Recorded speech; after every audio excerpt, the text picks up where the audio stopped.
ಅಭಿವೃದ್ಧಿ ಸಚಿವರು ಕೂಡ ಆಗಿದ್ದಾರೆ. ಇವತ್ತು ರಾಜಧಾನಿ ಪ್ರಾಬ್ಲಮ್ಗಳಿಗೆ ಉತ್ತರ ಹುಡುಕೋಕೆ ಸಭೆ ಕೂಡ ಕರೆದಿದ್ರು. ಆದ್ರೆ ಬಿಜೆಪಿ ಶಾಸಕರು ಮಾತ್ರ ಜಮೀರಣ್ಣ ಬಂದ್ರಣ್ಣ ಅಂತ ಕರೆದ್ರು ಕೂಡ ತಿರ್ಗೂ ನೋಡ್ದೆ ಹೊಂಟೆ ಹೋದ್ರು.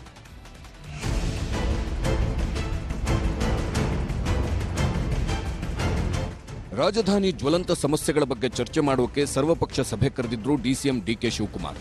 ಉಪಮುಖ್ಯಮಂತ್ರಿಗಳಿಗೆ ಏನ್ ಕೆಲಸ ಇತ್ತೋ ಏನೋ, ಪಾಪ ಲೇಟ್ ಆಗೋಯ್ತಲ್ಲ ಅಂತ ಓಡೋಡ್ ಬಂದ್ರು. ಅಷ್ಟರಲ್ಲಿ ಸಭೆಗೆ ಬಂದಿದ್ದ ಭೈರತಿ ಬಸವರಾಜು, ಯಲಹಂಕ ಶಾಸಕ ವಿಶ್ವನಾಥ್, ಶಾಸಕ ಮುನಿರತ್ನ, ಎಸ್ಟಿ ಸೋಮಶೇಖರ್ ಜಾಗ ಖಾಲಿ ಮಾಡಿದ್ರು.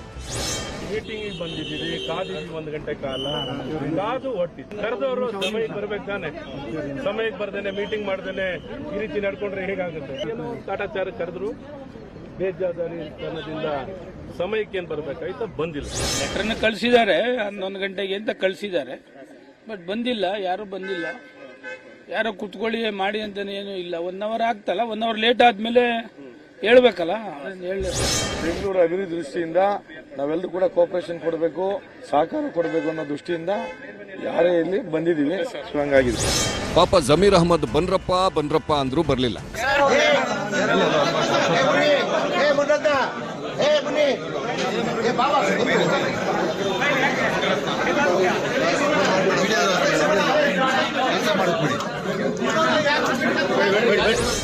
ಬಿಜೆಪಿಯ ಕೆಲವರು ಹೊರಹೋಗ್ತಿದ್ದಂತೆ ಡಿಕೆ ಶಿವಕುಮಾರ್ ಸಭೆ ನಡೆಸಿದ್ರು.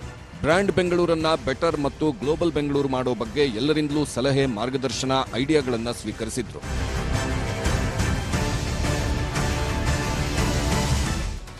ಅಲ್ಲಿಗೆ ಬರೋರ್ ಬರ್ಲಿ ಬಿಡೋರ್ ಬಿಡ್ಲಿ ಅಂತ ಡಿಕೆ ಸಾಹೇಬ್ರೇನೋ ಮೀಟಿಂಗ್ ಮಾಡಿ ಮುಗಿಸಿದ್ರು. ಬರೀ ಮೀಟಿಂಗ್ ಅಲ್ಲ, ಮಾತಲ್ಲೇ ವಿರೋಧಿಗಳನ್ನ ಕಟ್ ಹಾಕಿದ್ರು ಕೂಡ. ರಾಜಕೀಯ ಬೇಕಾದ್ರೆ ನೀವಿಟ್ಕೊಳ್ಳಿ, ನಾವು ಮಾಡೋ ಕೆಲಸ ಮಾಡೇ ಮಾಡ್ತೀವಿ ಅಂದಂಗಿತ್ತು ಅವರ ಮಾತುಗಳು. 3 ಗಂಟೆ ಲೇಟ್ ಆಯ್ತು, ಬಂದು ಸಭೆ ನಡೆಸಿದೀನಿ. ಕೆಲವರು ಬಿಟ್ಟು, ಬಂದವರು ಬಿಟ್ಟು, ಕೆಲವರೆಲ್ಲ ಬಾಕ್ಲಲ್ಲಿ ಬರ್ತಿದ್ದಾಗ ಹೋಗ್ತಾ ಇದ್ರು. ಎಂತಕ್ಕೆ ಹೋದ್ರು ಗೊತ್ತಿಲ್ಲ ನನಗೆ. ಯಾರೋ 3-4 ಜನ ಬಹಳ ಮುನ್ಸ್ಕೊಂಡು ಹೋದ್ರು ಅಂತ ಹೇಳ್ತಾ ಇದ್ರು. ನನಗೆ ಅದು ಗೊತ್ತಿಲ್ಲ ಯಾರು ಮುನ್ಸ್ಕೊಂಡು ಹೋದ್ರು, ಎಂತಕ್ಕೆ ಮುನ್ಸ್ಕೊಂಡು ಹೋದ್ರು. ಪಾಪ ಏನೋ ಅರ್ಜೆಂಟ್ ಕೆಲಸ ಇತ್ತು ಅಂತ ಕಾಣ್ತದೆ. ರಾಜಕಾರಣ ಮುಗಿದಿದೆ, ಕೊಟ್ಟು ಮಾತು ಉಳಿಸ್ಕೊಳ್ಬೇಕು. ಜನರು ನಮ್ಮಲ್ಲಿ ಏನು ಒಂದು ವಿಶ್ವಾಸ ಇಟ್ಟಿದ್ದಾರೆ, ಅದನ್ನು ವಿಶ್ವಾಸವನ್ನು ಉಳಿಸ್ಕೊಳ್ಳೋಣ. ಸೊ ಎಲ್ಲರೂ ಸಹಕಾರ ಕೊಡಿ ಅಂತ ರಿಕ್ವೆಸ್ಟ್ ಮಾಡ್ಕೊಂಡಿದ್ದೀನಿ. ರಾಜಕಾರಣ ಮಾಡ್ತೀನಿ, ನಾವು ರಾಜಕಾರಣ ಮಾಡಿ, ಏನದಕ್ಕೆ ಅಭ್ಯಂತರ ಇಲ್ಲ. ಬ್ರ್ಯಾಂಡ್ ಬೆಂಗಳೂರು ಬೆಟರ್ ಬ್ಯಾಂಗ್ಳೂರ್ ಆಗಬೇಕು. ಬ್ರ್ಯಾಂಡಿಂಗ್ ಅಲ್ಲೂ ಕೂಡ ಅದು ಬೆಟರ್ ಬ್ಯಾಂಗ್ಳೂರ್ ಆಗಬೇಕು, ಗ್ಲೋಬಲ್ ಬ್ಯಾಂಗ್ಳೂರ್ ಆಗಬೇಕು.